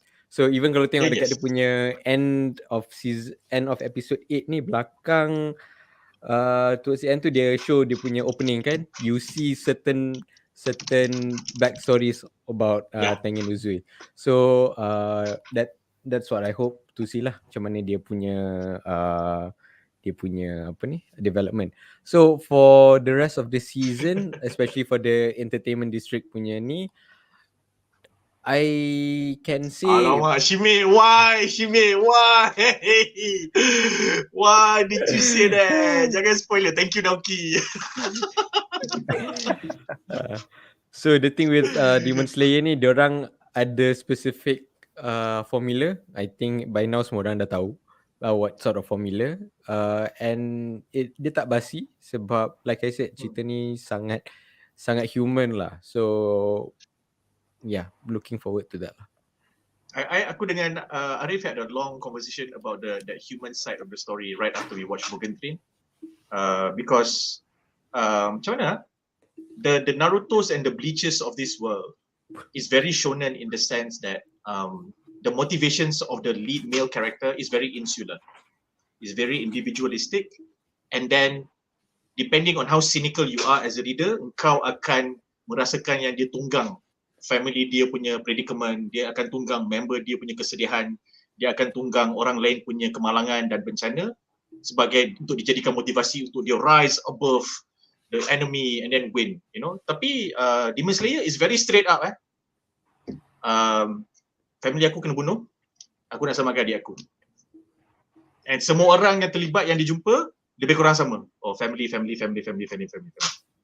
in that sense dia tak sorok benda tu. So it's pretty human lah in that sense. And the cool thing for me is that it was quite apparent in the first episode itself, and sampai sekarang aku rasa that kind of feeling. And there is no arbitrary demi kawan-kawan, demi persahabatan. There is no arbitrary that. Demi masa. Bodoh. Asyik je bang. I shit you not. Sing that shit, bro. Sing that shit. Ya, itulah point, macam point Jamal. Kita just go to Tanjiro je lah. He's not your typical shonen punya MC, and dia universally, I think, kalau tengok forum mana-mana, he is not hated. He is really not hated, which is ironic sebab kalau tahu like the anime or manga scene, diorang tak suka sangat orang-orang yang macam alah baiknya Merisu, apa ni, Steve Su, whatever lah, Stu apa semua Mamatsu.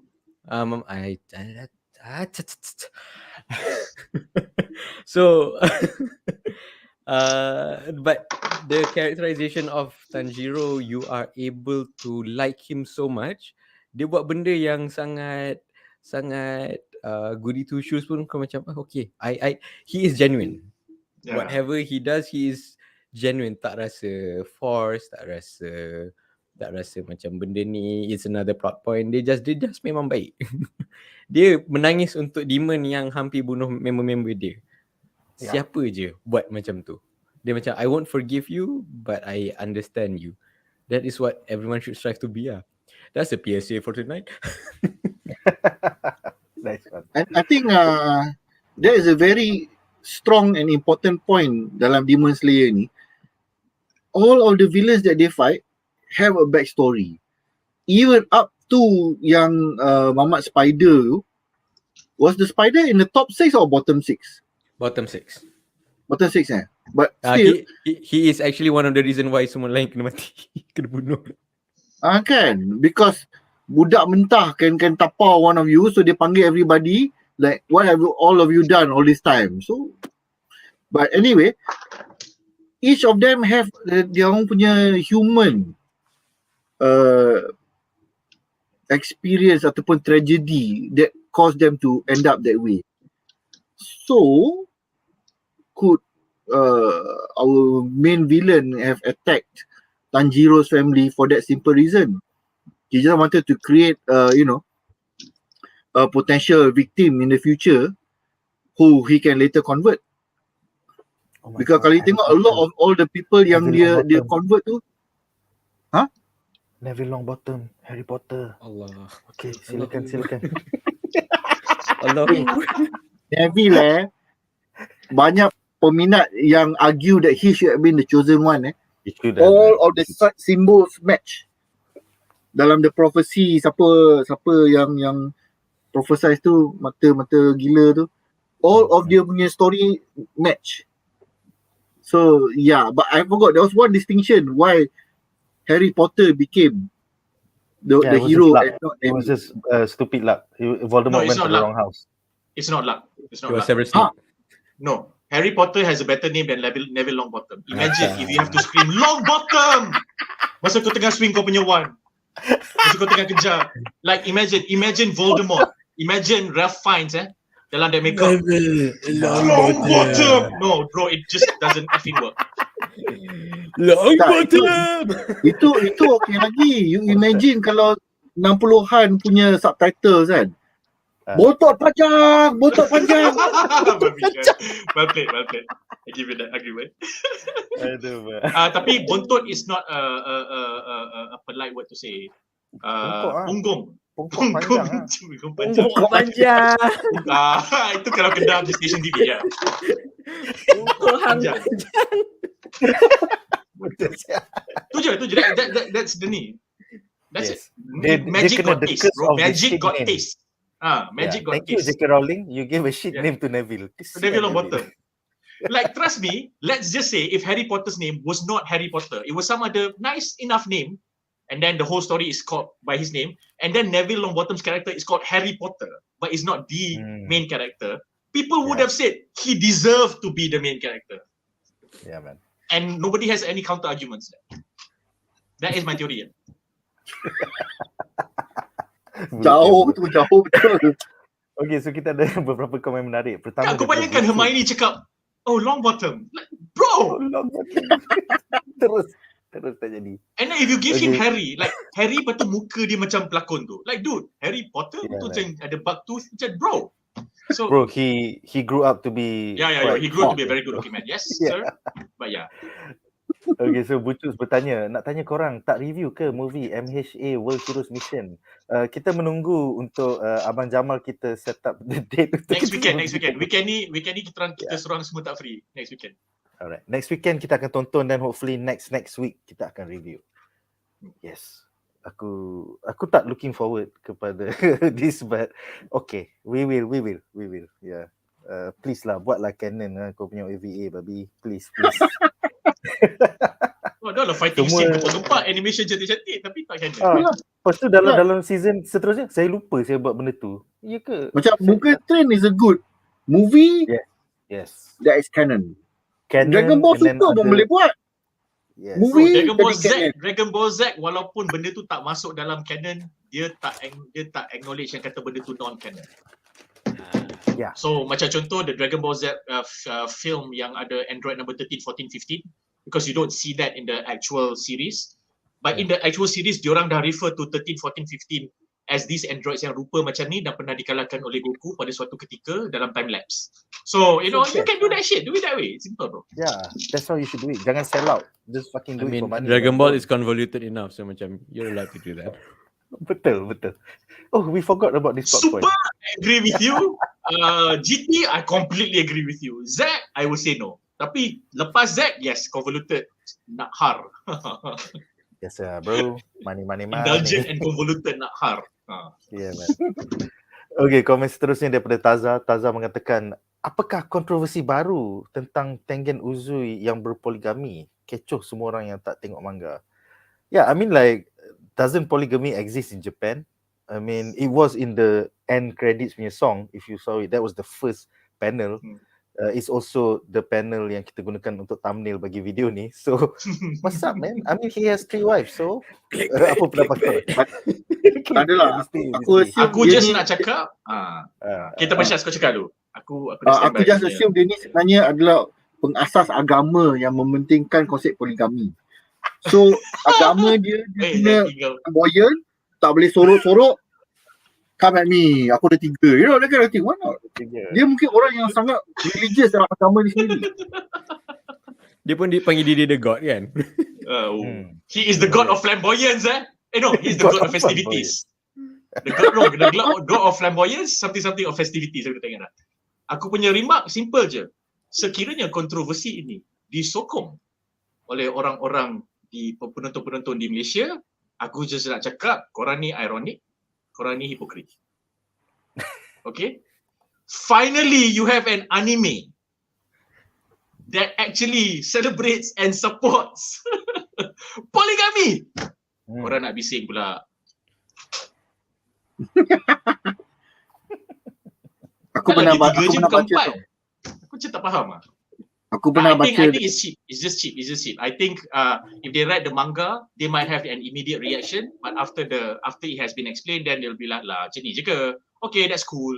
Tapi sebab, you know, everybody wants to jump on something. That's just the way it is lah. Aku pernah baca some online people comment kan. Zaman Demon Slayer ni, adik lelaki dengan adik perempuan yang kadang-kadang dia orang sekali tau. Macam kat US sekarang ni. So, you know, Tanjiro dengan Nadzru. Naoki punya point betul. Tapi bagi bangsawan ada banyak wife. You have aristocracy lah. In any culture in the world, especially zaman-zaman dulu, sebelum Industrial Revolution, sebelum modern times lah basically. Aristocracy, which means they cover bangsawan, they cover royalty. Dia ada gundik, yes, baru nak cakap. Dah ada orang cakap. Dia ada concubines, dan dia ada wives. Dia ada concubines who are wives. And then dia ada wife, lepas tu dia kahwin lagi. Not just specifically unique in Southeast Asian culture ke, Muslim or non-Muslim culture ke, non-Asian cultures, Europe sepak. So just, you know what? Tengok setting cerita ni kat mana, then just, that's it. It is what it is, you know? It will be, yeah, it is what it is. And it's not inconsistent with the time and with the setting of the story. You know? And then nak Kat consider Europe juga. bukan have this term, the Lord will always have the first night. Oh shit, that's going back to Or European of times. the couple yang baru kahwin, the Lord of the land, he gets the first round. Yeah, that's fucked up shit, man. Yeah, that's a real European thing, man. So I'm like, dang. Ariff, you saying? Tak kira for people yang like get heated pasal polygamy apa semua kan, dia macam it's a show. Come on. It's not macam literally orang tu ada kat sana. If you don't believe pun like apa ni, hold that suspense of disbelief dulu and like take the artistic license. Just it's a plot point. Tu je. It's not that deep. It's a show. It's literally not that deep. It can be deep, but if kau nak over sangat like macam I mean like, okay, if the point here is the factual point, if the point here is the polygamy, Okay, fair. Then why don't you make polygamy your point as opposed to, you know, hitting on a story that has polygamy as a convenient plot point? Just talk about polygamy immediately terus, you know, and just don't watch this show, because this show is not trying to push polygamic agendas. It's not trying to be an apologist for polygamists, and it's not even a misogynic punya show. So tak perlu take it that deep when something is not that deep. If it's something that is that deep, then go ahead by all means. And this is not that show, you know. Tu je. Exactly. Like my take on it is that read the source material. You know. Betul. Okay, so the next point is 12 Kizukis. Besides Akaza, are we going to see some upper ranks in season 2? Dia dah kena marah, dia dah kena lempang dalam episod. Ini aku bagi Ariff jawab. Sebab I'm not too sure sampai mana dia nak cover untuk season 2 ni. Kalau dia go for the next arc, yes, most probably. But if the current one, dia mesti nak build up kan to the climax. So probably they just gonna go for like 1-1. But hey, maybe surprises. Maybe benda yang susah nak mati datang ke. I think they did say that this season is going to be dual arc. So it's kalau dual arc, that means Mugen Train and Entertainment District lah. Possible? Is it? Or is it that's not fair because 13 and 13 yeah? Because season 3 is only a Netflix punya labeling. Kan? A lot of people punya understanding is that season 2 is Mugen Train into the Entertainment District punya arc. So that makes sense. Because you tengok the way they buat the pacing, the first episode of Entertainment District literally days after Mugen Train ended tau. It's clear that it was meant a time jump of 4 months, right? Ayolah tak, but dia ngam-ngam after that. Then after the other time skip. But the continuation means that this is probably meant to be the second half of a longer season. But they made the Mugen Train arc into sebab it was a well-contained storyline. Kita start dalam train, habis dalam train, and then lawan kat luar sikit. So it was a nice plot to make dia punya as a movie. But this one kita kena tengok Jepun punya description lah. Netflix biasa buat small errors macam ni. It doesn't affect us as much, but it might matter to some lah. Okay. So dengan itu berakhirlah segmen ini dan kita akan ke harapan kami bagi episod hujung minggu ini.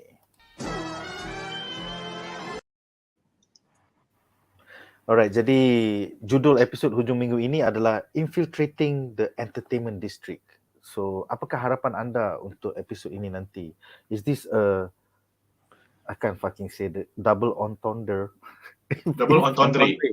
Double entendre, ya. Infiltrating. Tak ada. It's not double. It's not on the nose lah. Dia bukan on the nose sangat. Okay, so Wan Muhammad takkan tengok episod minggu depan. That one I know for sure. So silakan Ariff. Harapan is to be entertained, knowing what is going to happen. Sebab one of the bright points untuk cerita ni is the VA. Voice actors dia memang top notch. So what is going to happen, nak dengar how they convey it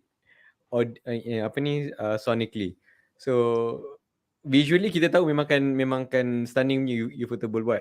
So nak tahu macam mana VA dia nak deliver ni. So I will expect great laughter lah from the next episode. Nice. Silakan Jamal. Aku nak tengok korang punya reaction bila korang tengok Three Stooges ni dia memulakan misi infiltration ni. Sebab korang kena tengok macam mana, apakah the nature of the infiltration. Macam mana bangang dia orang ni. Babi lawa sial. I think bila Babi kita lawa, tengok- that's a double entendre. Babi lawa tu is a double Okay, entendre. babi lawa, I get it, I I'm get it. giving you, I'm foreshadowing it to you now. It's lawa, it's lawa. It's lawa yang macam after you settle down from all the laughing, all the why is this stupid bullshit, and then you go like, oh okay, oh shit, all right, okay, shit's getting real. So it's pretty cool. It's pretty cool. Yeah, I agree with Kudo. Yeah, I think they can finish this arc within this season. Kalau this season tadi ada orang tulis 18 episode. Yeah, boleh, more than enough time. Just have fun, watch what's going to happen immediately when Tengen UZUI sends our three stooges into the infiltration mission. Yeah. Nice. And then hopefully in the next episode there is enough to show, or rather to reveal, the demon that they will be one of the demon that they will be Please facing upper rank. in this arc. Upper rank. Please upper rank. Okay, Shaz, silakan Shaz. It's just a matter of which of those three will be the ugly one. Because dia macam ni tau. Dia macam ni tau. Dalam Final Fantasy 7 dulu, kita ada infiltration mission. Kita cross dress. You can put the very ugly makeup dengan rambut tak tentu hala. It's very obvious tau. Macam ni kepala babi ni lawa kan sebab dia androgynous punya face. So confirm he will be the most lawa. This one Mamat Lightning ni will be the macam cute lah. Tajiro ni. It's going to be so like kau ni perempuan ke apa ni? Kau ni perempuan ke apa ni? Tak Syaz, aku dengar Ariff dah tengok on paper tau. So on paper is one thing. More of it is backed up by our own imaginations that we add on to the visuals that is being drawn lah. Tapi when you see them animated, and if you've read the manga, you will appreciate how the manga, rather anime, accentuates the art of the manga. So it gives it a lot of sharpness, a lot of definition that is required, so that the animation, the fighting scenes become sharper. So when you see them replicate whatever we've seen on manga, that is already dumb AF. You see si Hashira ni kan, although they're flamboyant and whatnot there is a reason why he was going to a girls punya place, kidnapping girls, because dia nak infiltrate tempat perempuan. Yang tiga budak lelaki bodoh ni, we'll go in their place. I will volunteer. Yeah. Okay. Masalah kau lah. We can make this work. Kan? We can Macam make like, this work, you're going to cross dress, it's not me. I'm just going to sit at the back with my wives. Also, yes, I'm looking for cross-dressing shenanigans for the next 2 or 3 episodes. Yes. Okay. So that's I don't what think it will be that long. infiltration I is. hope it won't be that long. Faham. I hope it won't be that long. Okay. Especially aku nak tunggu part dia ni mengamuk.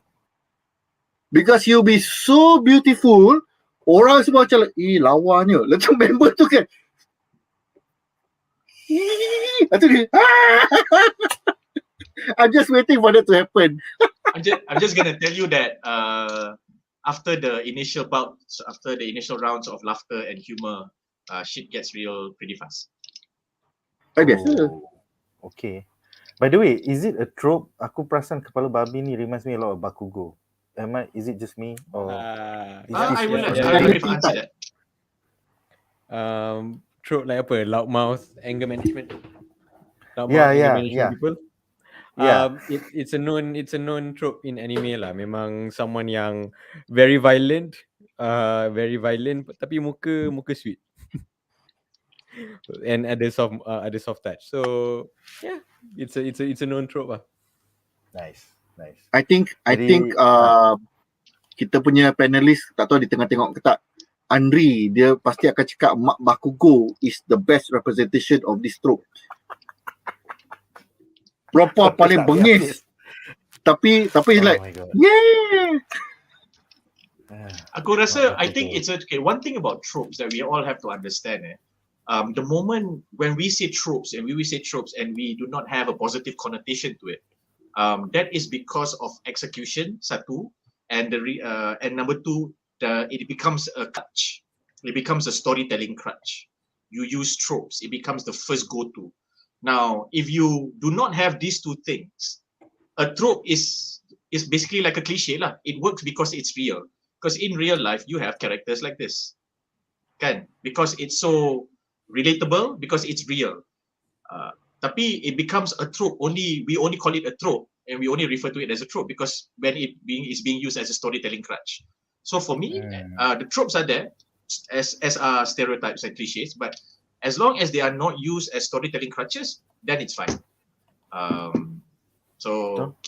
think in MHA, from an aesthetic standpoint, Byakugo may have been slightly overdone, but he is not a storytelling crutch, which is why nobody eventually feels a disdain for Byakugo the character lah. And likewise, dekat sini, Onizuki is not that. So thankfully lah. Yeah. Cool. And dia Okay, comel guys, macam budak-budak. Apa dia? Ariff? Yes. And dia comel, dia macam budak-budak. Weh, dude. Dah lah dia punya backstory macam ini backstory kau. Ini backstory kau. Naoki kata kepala babi ada background sedih. So I look forward to that as well. Dia tak tragic. Okay, for me dia bukan sedih ha. It's quite real. It's very relatable. Tapi it's not sad in that sense. It just makes you feel like macam okay this dude came from somewhere. Tapi even that's the telling of that story pun macam babi kan sebenarnya. Sebab the people who cared for him. And I think this mangaka just took the piss. Okay, you know what? I'll weave a nice story out of this kepala babi. But I'll make sure the kepala babi itu akan menjadi satu tema yang a prominent theme and motive. So after if they do a flashback, if they take one episode to tell about this game punya sejarah, kau kena faham kenapa babi sangat. And I think I will give 10 out of 10 for the mangaka to just write a nice story, take the piss while at the same time taking the piss. Is this macam Pokemon punya Cuban tu ke? Aku ambil my mum punya skull letak kat kepala. Oh shit. Aku jadi sedih seumur hidup. I don't know, aku tak tengok Pokemon. So Ariff can answer that for me. Spoilers.